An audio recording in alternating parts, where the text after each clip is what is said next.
Olá, tudo bom? Pastor Marcelo Matias, aqui de Serafina Correia. Pare de se incomodar com a vida dos outros, cuide da sua própria vida. Quando eu falo isso, eu lembro que nós somos uma geração que gosta de, mais do que qualquer outra geração, eu acho, de monitorar a vida alheia. A gente está acostumado anualmente ter uma certa emissora de TV que coloca um certo tipo de programa no ar, onde pessoas ficam enclausuradas dentro de uma casa e a casa cercada por câmeras transmite a rotina daquelas pessoas 24 horas por dia, 7 dias por semana.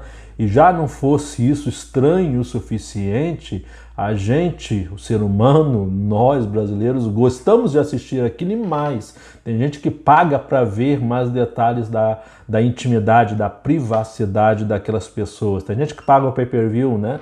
A assinatura ali para acompanhar diariamente a rotina daquelas pessoas que estão dentro daquela casa, o que elas fazem, o que elas falam, o que elas fazem de errado, e aí cria-se julgamentos, cria-se afinidades. É um absurdo se a gente para pensar, mas isso é da natureza do ser humano, se preocupar mais com a vida do outro do que com a sua própria vida, se incomodar mais com aquilo que o outro está fazendo, com aquilo que o outro está pensando, do que cuidar da sua própria vida. E isso não é de hoje. Se você olha o Evangelho de Mateus, no capítulo 7, ali ainda na continuação do Sermão do Monte, quando Jesus está falando dos julgamentos, do cuidado que a gente deve ter para não julgar o outro, ele fala da preocupação das pessoas demasiadamente, ou do incômodo das pessoas demasiadamente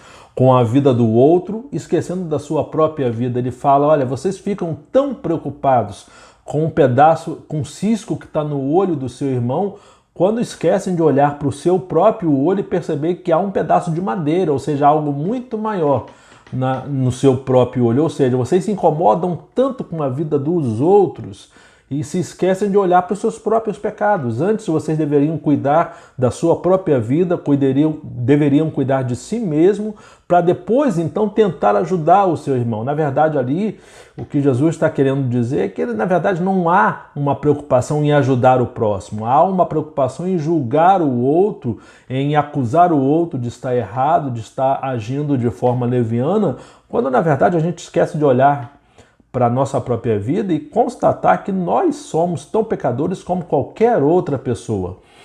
Mas não é esse texto que eu queria usar como base, é o texto de João, capítulo 21, verso 21, onde Jesus dá uma palavra para Pedro que eu acho fantástica com relação a esse assunto. João capítulo 21, a partir do verso 21, é o texto que Jesus reencontra Pedro, depois de Pedro ter negado a Jesus, ter decidido abandonar a vida ministerial. Pedro está junto com outros discípulos à beira do lago de Genezaré, desconsolado. Jesus vai ao encontro deles e fala para Pedro: Pedro, vamos, volte, eu sei que você errou, eu sei que você pisou na bola, eu vou te dar uma segunda chance, vem comigo, eu vou fazer de você um grande homem. A sua vida não vai ser tão simples, a sua vida não vai ser tão fácil para me servir, mas você vai ser alguém que vai fazer diferença no contexto da pregação do meu evangelho. Pessoas vão se render aos meus pés através de você.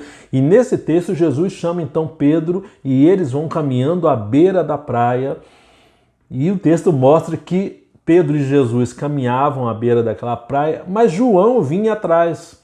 Enquanto Jesus falava para Pedro o que ia acontecer na vida dele, que a coisa não ia ser tão simples, que a coisa não ia ser tão básica assim, João vem atrás. João sempre foi muito achegado a Jesus também, assim como Pedro, embora personalidades totalmente diferentes. E o texto fala que Pedro dá uma palavra para Jesus que incomoda muito Jesus. Pedro está ali recebendo as orientações de Jesus, dizendo que a vida dele não vai ser tão simples, ele vai pagar um preço alto por servir a Jesus. Parece que Pedro está incomodado com isso e fala: tá, mas João, esse cara está vindo atrás da gente, o que vai ser da vida dele? O Senhor vai também fazer com que ele pague o mesmo preço, ele vai ter o mesmo propósito de vida, ele vai ter que se sacrificar também para servir ao Senhor. E a palavra de Jesus para Pedro, que eu acho fantástica, que eu quero destacar para você. A palavra de Jesus para Pedro, lá em João, capítulo 21, verso 21, é a seguinte, olha, por que você está incomodado com a vida de João? Se eu quiser que ele fique vivo até que eu volte, o que você tem a ver com isso? Quanto a você, cuide da sua própria vida e me siga. Cara, eu acho essa palavra tremenda. Jesus está falando, o que você tem a ver com a vida de João? Cuida da sua própria vida. A você cabe apenas me seguir e me obedecer. Deixa que da vida de João cuido eu. Meu amado irmão, meu querido amigo, você que me assiste, eu já ouvi muita gente falar que não vai na igreja, que não busca a comunhão dos irmãos em determinada comunidade de fé por causa de fulano que era assim e que agora está dizendo que é crente, por causa de cicrano que fazia isso, fazia aquilo e agora está na igreja, está posando de santo. A palavra de Jesus é para você nessa transmissão. Cuide da sua própria vida espiritual. Pare de se incomodar com a vida dos outros. Deixa que da vida dos outros Jesus cuida. Se a pessoa está fazendo alguma coisa que não deve, se a pessoa está agindo de uma forma leviana, deixa que Jesus vai tratar da vida dela. Deixa que o Senhor está cuidando dela. Quanto a você, pare de se incomodar com a vida das outras pessoas e siga a Jesus. Vá atrás de Jesus. Esqueça, deixe de lado as coisas periféricas, foque na sua vida, em seguir a Jesus, em servir a Jesus. Pare de se incomodar com a vida dos outros, cuide da sua própria vida. Não se esqueça que você também é pecador. Pare de ficar observando a vida das pessoas e achar defeitos que sempre haverão na vida delas, mas olhe para você em primeiro lugar e perceba que assim como aquela pessoa precisa da graça de Jesus, você também precisa. Siga Jesus, sirva a Jesus, esteja com Jesus e pare de se preocupar, pare de se incomodar com a vida das outras pessoas. Se puder servir a essa pessoa que você acha que está errando, faça, ou se não, pare de se incomodar e siga Jesus. Deus te abençoe. Tchau.